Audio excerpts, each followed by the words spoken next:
U.S. industrial base and vehicle industry. Let's get into it. First, what's important about it. So, Senate tomorrow is voting on a bill that would completely outright ban Chinese autos in the U.S.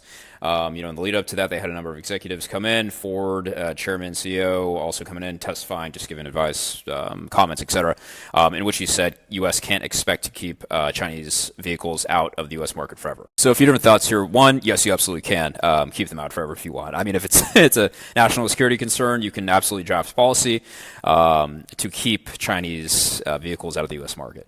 Two, this comment belies his grander point, and definitely read the article. His points were actually good, but he was in fact arguing the opposite, saying that the U.S.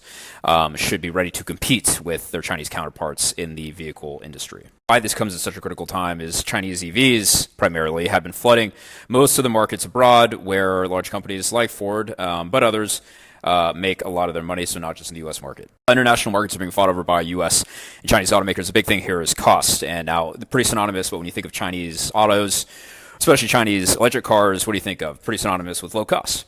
Well, big reason why that is the Chinese state subsidizes this entire industry, because they know that having the manufacturing capacity to put out these different vehicles is a direct tie to their industrial base and industrial output. So they have a very state-led or state-run industrial policy that supports and subsidizes the cost of Chinese vehicles that are then exported out to the broader market. Then that's second to they can take up a lot of the market share internationally, on which our U.S. automakers have to compete on an unfair basis via these Chinese subsidies. In the U.S., we've never really had an industrial policy. They've tended to be the domain of communist regimes or top-down state-run economies and governments, authoritarians, etc. So the U.S. has never really had one. But why this is so important, how this ties into U.S. industrial output, is that look at the plants above, and here, this is in many ways the foundation of the U.S. industrial base. This is really important to note because obviously during World War II, a lot of these U.S. automaker manufacturing facilities and plants were turned into manufacturing facilities and plants to make bombers and ammunition and tanks, etc.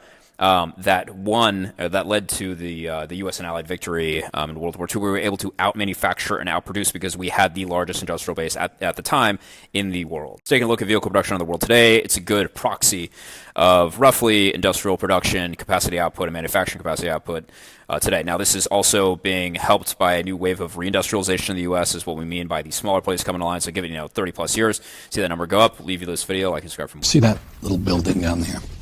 In World War II, 3 out of 5 U.S. bombers rolled off that line. You think Roosevelt beat Hitler? Think again. This isn't the first time Ford Motors has gone to war in Europe.